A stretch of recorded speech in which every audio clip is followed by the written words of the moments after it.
Saudara, pembatasan sosial berskala besar atau PSBB di Surabaya, Sidoarjo, dan Gresik atau Surabaya Raya akan mulai berlaku 28 April mendatang.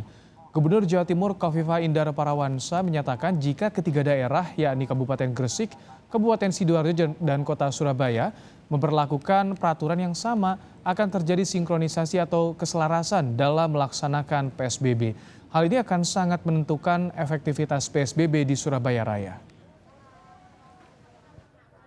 Satu hari lagi yaitu besok, maka format untuk bisa membangun efektivitas penetapan PSBB agar pelaksanaannya sinkron, pelaksanaannya berseiring, pelaksanaannya padu ini menjadi penting.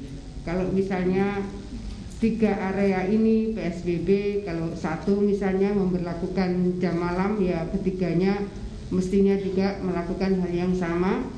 Kalau satu daerah memberlakukan katakan ojol tidak boleh membawa penumpang, maka 2 daerah yang lain juga harus melakukan hal yang sama, karena ini daerah yang sebetulnya memiliki koneksitas dan mobilitas yang tidak bisa dipisahkan meskipun secara administratif memang berbeda.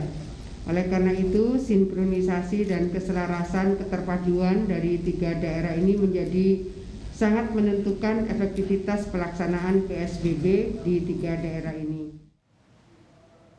Warga Surabaya mulai mempersiapkan wilayahnya masing-masing jelang pelaksanaan pembatasan sosial berskala besar atau PSBB. Di antaranya memperketat pintu masuk dan melakukan penyemprotan desinfektan secara rutin.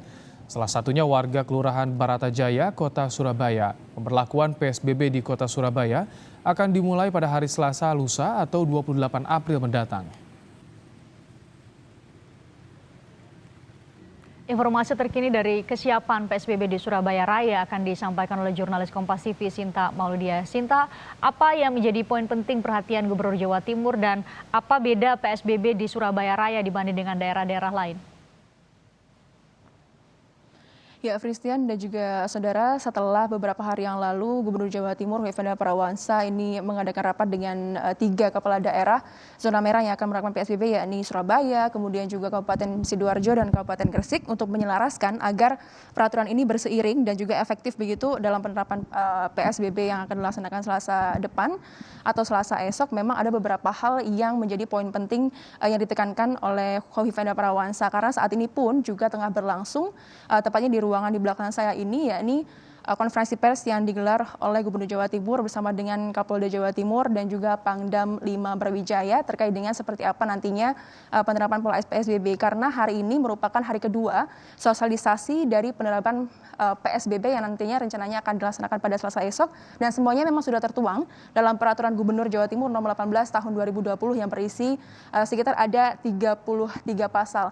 Terkait pertanyaan apakah nanti peraturan dari pelaksanaan PSBB di Surabaya Raya ini sama dengan daerah lainnya, memang ada beberapa poin-poin yang kami tangkap dalam pasal tersebut ini hampir sama dengan beberapa daerah lainnya. Di antaranya adalah seperti adanya pembatasan begitu jumlah penumpang ini terkait dengan transportasi. Seperti kendaraan roda 4 ini hanya bisa diisi oleh kurang lebih penumpang hanya boleh diisi kurang lebih 50% dari kapasitas mobil. Kemudian untuk kendaraan roda 2 terutama untuk ojek daring ini hanya bisa mengangkut barang, bukan mengangkut orang dan lain sebagainya. Nah, yang menjadi poin penting juga adalah terkait dengan penyekatan wilayah, di mana untuk di Jawa Timur sendiri untuk di ring terluar ada sekitar 8 titik masuk menuju Jawa Timur yang akan dilakukan penyekatan dan juga sosialisasi ini juga sudah dilakukan beberapa hari belakang ini. Dan untuk lebih lengkapnya, karena ini juga berhubungan dengan gugus atau rumpun kuratif, maksud kami adalah rumpun preventif dari gugus tugas COVID-19 Provinsi Jawa Timur, sudah bersama dengan saya Kabid Humas Polda Jawa Timur Bapak Kombes Pol Truno Yudo yang sudah bergabung. Terima kasih Pak. Ini kan terkait dengan penyekatan, ini juga untuk PSBB nantinya dan juga untuk mendukung dari larangan mudik. Nah, untuk di Provinsi Jawa Timur terutama untuk yang akan masuk ke Surabaya Raya, ada berapa titik begitu center point nantinya akan diterapkan oleh Polda Jawa Timur?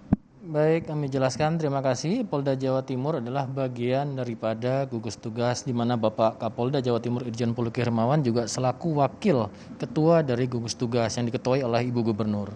Maka dalam hal ini betul untuk terkait beberapa kegiatan ini di backup dan didukung oleh Polri sepenuhnya dalam hal Polda Jawa Timur. Kemudian untuk PSBB. Terkait dengan PSBB, ya beberapa hari ini, 2 hari sampai dengan hari ini adalah masa sosialisasi, ya memberikan edukasi. Masing-masing gugus tugas di wilayah Surabaya, Sidoarjo, dan Gresik sudah melakukan sosialisasi di beberapa titik, ya untuk penyekatan. Sebelumnya juga kita menggelar namanya Operasi Ketupat Semeru 2020, di mana juga selaras ya dengan adanya instruksi Presiden terkait dengan tidak atau dilarang mudik, ya. Maka kita juga melakukan penyekatan. Penyekatan ini kita lakukan di 8 titik perbatasan, 7 perbatasan dengan Jawa Tengah, 1 perbatasan dengan Pulau Bali, ya. Untuk PSBB sendiri tadi perlu disampaikan, sudah dilakukan tadi pagi rapat koordinasi dan hari ini masih rapat. Ketiga wilayah ini adalah wilayah yang terkoneksitas, tidak bisa terpisahkan, artinya harus sama, selaras. Karena kalau tidak, misalkan ada tadi penumpang, ada jam malam, apabila satu hal wilayah saja yang memberlakukan dan wilayah lain tidak, ini akan menimbulkan suatu kerancuan. Maka disinilah fungsinya dilakukan evaluasi dan koordinasi. Oke. Terkait dengan penyekatan sendiri, pihak kepolisian nanti seperti apa penerapannya untuk di perbatasan akses keluar masuk, terutama untuk di Surabaya Raya, Pak? Untuk Surabaya Raya terdiri dari kota Surabaya, Kabupaten Gresik, dan Kabupaten Sidoarjo. Untuk kota dari Surabaya kita ada penyekatan 13 titik, ya. 13 titik, Sidoarjo sendiri itu ada 20 titik. Kemudian ada istilahnya checkpoint, ya, semuanya. Kemudian juga Gresik ada 48. Di mana isinya di sini semua terpadu, ada TNI, Polri, pemerintah provinsi maupun pemerintah daerah kota, kabupaten, yang diisi dari beberapa stakeholder seperti Dinas Kesehatan, BPBD, ya, kemudian Dishub dan lain-lain yang terkait dengan penanganan COVID-19. Penerapannya seperti apa, Pak? Nanti apakah untuk yang di luar, misalkan di luar nomor polisi Surabaya Raya ini tidak boleh masuk atau seperti apa? Oh tidak, jadi ini kan pembatasan, ya, pembatasan sosial berskala besar, artinya bukan pelarangan. Yang dimaksudkan dengan pembatasan di sini adalah yang dicantumkan dalam aturan, ya. Misalkan karena ini terkoneksitas antara satu wilayah dan wilayah lain, misalkan orang Sidoarjo bekerja, maka dia akan memberikan suatu keterangan surat bekerjanya. Pada saat jam malam bagaimana? Nah, ini perlu dikomunikasikan. Pada saat jam malam kemudian ingin kembali, dia tentunya juga harus melakukan adanya koordinasi, ya. Begitu juga wilayah-wilayah lain, ya. Ini akan kita lakukan checkpoint, ini kan ada screening, ya. Screening di mana kita lakukan protap atau prosedur tetap yang memang kita acu kepada semua yang keluar maupun masuk. Kalau alasannya mungkin untuk misalkan mudik begitu, Pak, apakah boleh? Untuk mudik tidak diperbolehkan, sudah dilarang, ya. Sanksinya, Pak? Sanksinya kita akan putar balik, ya. Kita lihat dari indikasinya dia bawa barang banyak, satu keluarga, mobil isi penuh. Tadi saya sampaikan, misalkan mobil pribadi, isi harus berisi 50%, tentu kan tidak dilakukan.